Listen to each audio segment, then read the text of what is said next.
assista esse vídeo até o final. Dá um soco aí no like, arrebenta no like. E se você fica gritando que a urna é fraudulenta, é fraude, fraude, fraude, legal, tô contigo. Mas é necessário saber, é necessário conhecer a raiz disso tudo. Quem são os cabeças por trás disso? Já ouviu falar em Foro de São Paulo? Já? Então assista, você vai conhecer um pouquinho mais sobre esse Foro de São Paulo e o que está por trás dessas fraudes na urna eletrônica. Roda o filme e compartilhe o vídeo.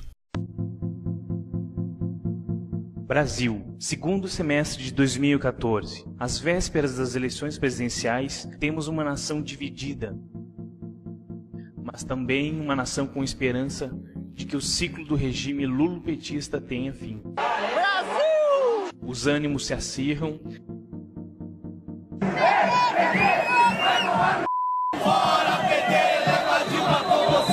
Principalmente em quem antevê uma derrota vexatória. Partido Comunista Brasileiro! Vem cá! Aqui! Vem, loirinha de terra! Pela primeira vez em décadas, os setores conservadores e liberais convergem em uma pauta conjunta, tendo grande repercussão e elevando o nível do debate eleitoral. Porém, com o resultado das eleições, esses setores não demonstram resignação e sim perplexidade, não só com os inúmeros casos de fraude relatados por eleitores. Olha o pendrive da urna jogado fora. Meu voto não foi computado. Foi proibido que eu já havia votado. Quando fui votar para presidente, aí deu fim. A urna está dizendo que eu já votei e não votei.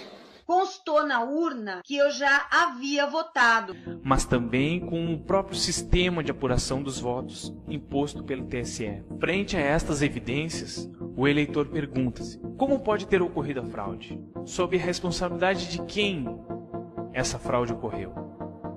São essas as perguntas que este vídeo quer responder.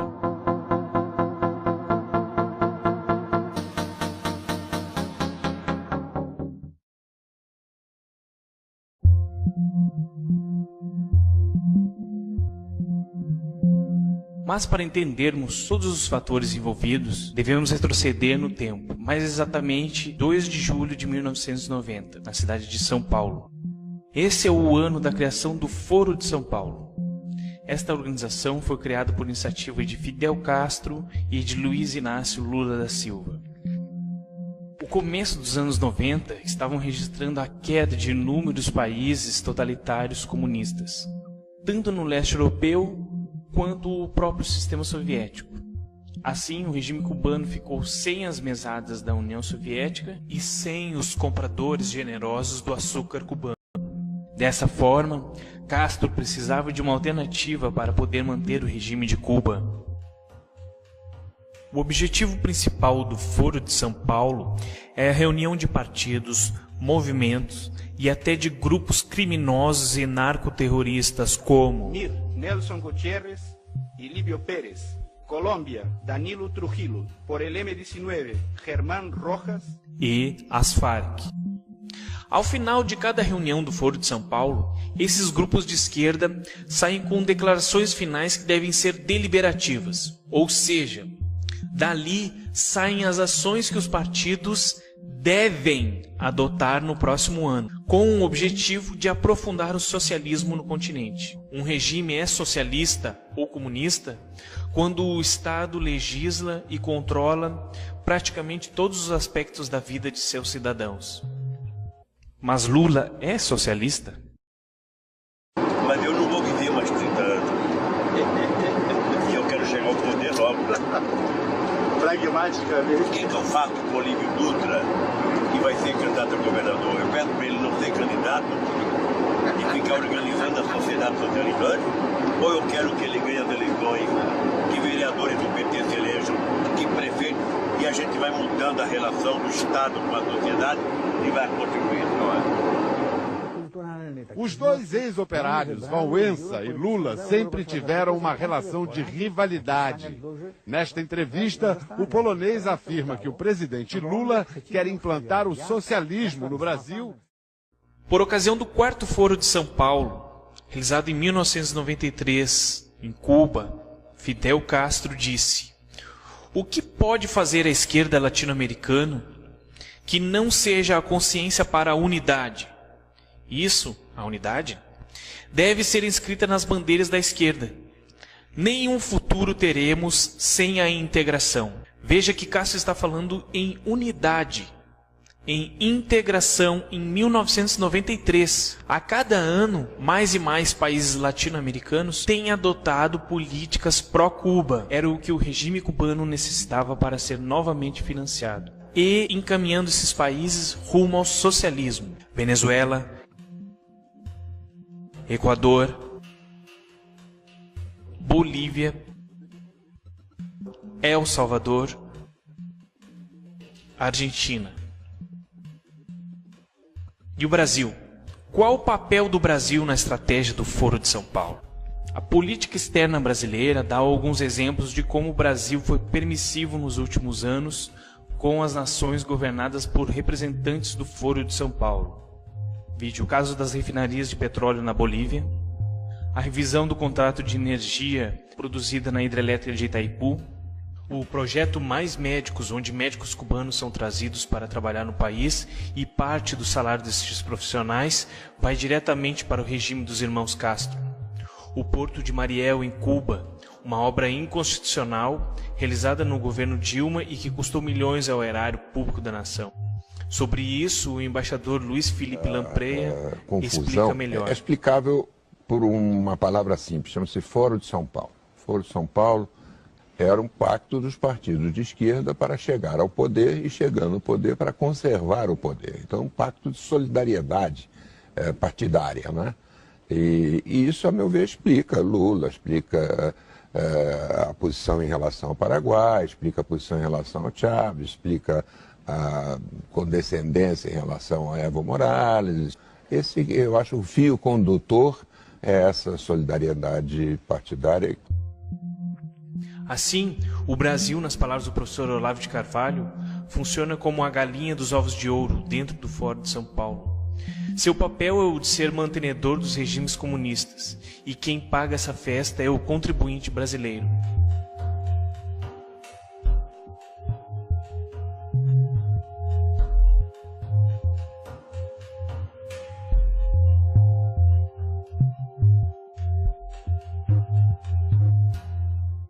Os representantes do Foro de São Paulo sempre tiveram grande carinho pelo regime imposto por Chávez à Venezuela, principalmente Fidel Castro e Lula, mesmo quando o país demonstrava caos econômico e autoritarismo. Companheiros e companheiras, em 1990, a esquerda só estava no poder em Cuba.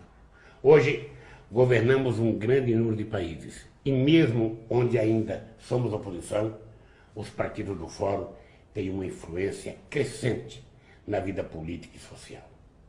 Os governos progressistas estão mudando a face da América Latina.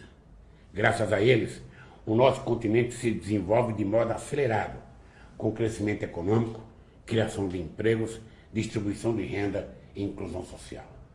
O estopim da crise, o racionamento de energia, destampou um barril de pólvora. O governo tenta garantir o controle sobre a opinião pública e a economia. Bloqueia canais de televisão, encampa supermercados, sem conseguir manter a calma no país. O desajuste nas finanças públicas chegou ao limite. E da noite para o dia, o Bolívar passou a valer a metade em relação ao dólar. Chávez colocou o exército para controlar a inflação. Em 30 dias, quase 2.000 estabelecimentos foram fechados. Sob a liderança de Chávez, as classes populares nunca foram tratadas com tanto respeito, carinho e dignidade. Volta a fita. Sob a liderança de Chávez, as classes populares nunca foram tratadas com tanto respeito, carinho e dignidade. Chávez, conte comigo. Conte conosco do PT. Conte com a solidariedade e apoio de cada militante de esquerda, de cada democrata e de cada latino-americano. Tua vitória será a nossa vitória.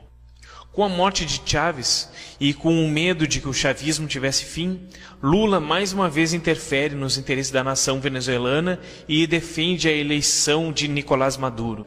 eu conheci Nicolás Maduro, que me surpreendeu desde o primeiro momento por sua competência, o amor por seu povo e, principalmente, pela grande afinidade de pensamento com o presidente Chávez, em especial na defesa dos mais pobres. Maduro se destacou brilhantemente na luta para projetar a Venezuela no mundo e na construção de uma América Latina mais democrática e solidária. Que todo el mundo sepa que vivimos una dictadura bajo Nicolás Maduro.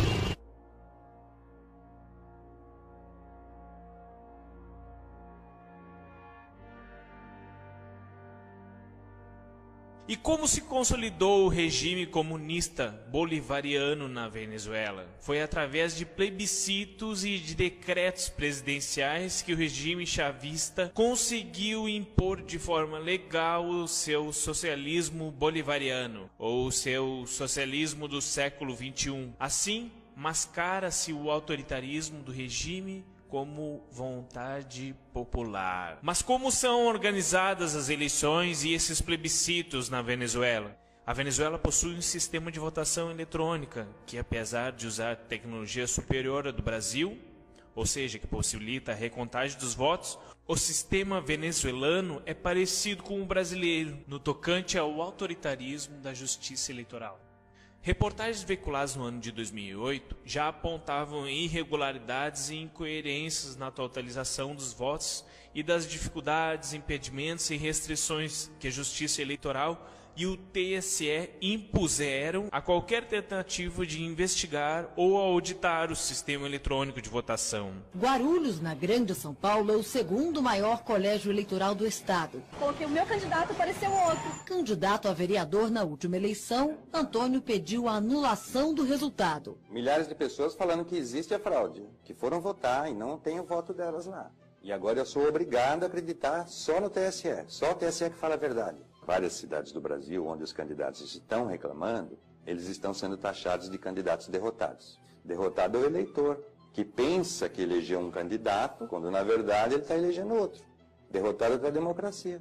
Outra crítica é o acúmulo de poderes do sistema eleitoral brasileiro, que compra, programa e distribui as urnas eletrônicas, verifica todas as etapas do processo, é responsável por definir as regras da fiscalização e também por se fiscalizar. Amilcar Brunazzo é engenheiro formado pela USP, especializado em segurança de dados. Desde 2000 investiga o comportamento de urnas eletrônicas. Não pode ser a fiscalização regulamentada pelo fiscalizado. Eles que nos dizem o que eu posso fiscalizar. Isso acontece porque se o TSE é indicado como réu em um processo, são os magistrados que o compõem os responsáveis pelo julgamento. E a Justiça Eleitoral, ela assume a condição de julgador e de réu. Nenhum outro país do mundo concentra o poder de executar e julgar a eleição como o Brasil. Podemos resumir 4 principais problemas do sistema eleitoral brasileiro. O primeiro, a Justiça Eleitoral, como vimos, dificulta toda a auditoria independente. Porque a Justiça Eleitoral, ela bloqueia todas as portas dos partidos. O segundo é que o sistema eleitoral não é auditável, ou seja, não é possível encontrar e recontar os votos antes que esses tenham passado por qualquer tipo de sistema eletrônico que possa modificar a contagem. Se você for pedir uma recontagem numa urna eletrônica, qualquer urna que for, ela vai te dar só a totalização. Terceiro, é que o TSE contrata empresas sem necessidade de licitação e que possuem um passado duvidoso. Uma das empresas que atua tanto nas eleições brasileiras quanto nas eleições venezuelanas é a Smartmatic. A Smartmatic não só é venezuelana, mas como recebeu investimentos diretos de Hugo Chávez. No Brasil, essa companhia é responsável pela comunicação de dados via satélite e em pelo menos 2 países responde por processos de fraude eleitoral.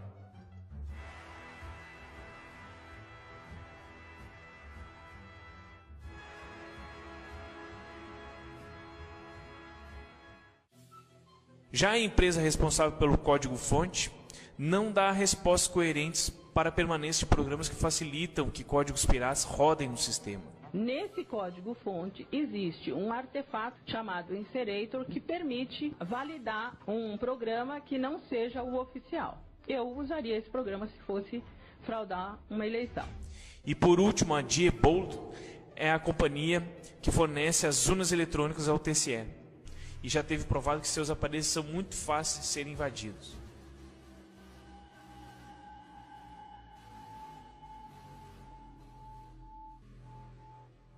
O quarto e último ponto é que a apuração final dos votos é realizada de maneira secreta.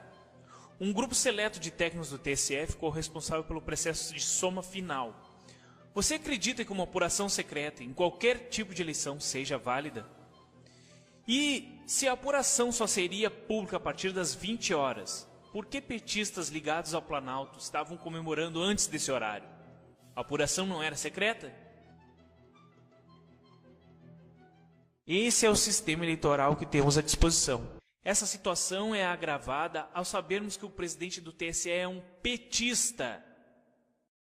Em maio de 2014, foi escolhido para presidir o TSE o ministro do Supremo Tribunal Federal, Antônio Dias Toffoli. Dias Toffoli exibe em seu currículo os cargos de assessor jurídico do Partido dos Trabalhadores, foi advogado do PT nas campanhas de Lula à presidência e foi subchefe da área de assuntos jurídicos da Casa Civil da Presidência da República, durante a gestão de José Dirceu. Ou seja, Toffoli é um petista. E sabendo que é a própria Justiça Eleitoral que julga os processos em que ela é ré, sendo seu presidente um petista, é o mesmo que escalaram Maradona como juiz de uma final do Copa do Mundo entre Brasil e Argentina. Outro agravante, e que não está sendo investigado apropriadamente, é que diferentes métodos científicos revelam incongruências na apuração dos votos. Vejamos 2 exemplos. As inconformidades encontradas no comportamento probabilístico dos votos através de modelos estatísticos baseados na lei de Benford.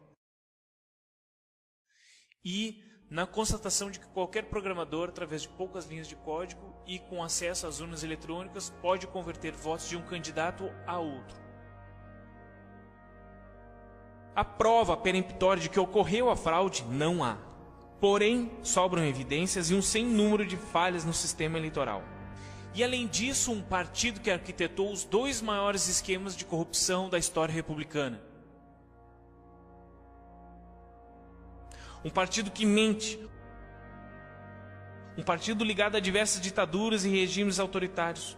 Um partido que mata. Um partido ligado ao narcotráfico. Enfim, um partido que mais parece uma organização criminosa e com todos os meios necessários à disposição, teria algum impedimento moral para não fraudar as eleições? Se essa situação não for denunciada, o socialismo pode ser implantado com uma maquiagem democrática em nosso país e em todo o continente americano. Aquela integração latino-americana que Fidel apregoava em 1993 está agora em plena efetivação, com o desenvolvimento da pátria grande socialista, que todos os governantes do Foro de São Paulo insistem em defender e que os idiotas úteis repetem sem pensar em suas implicações reais.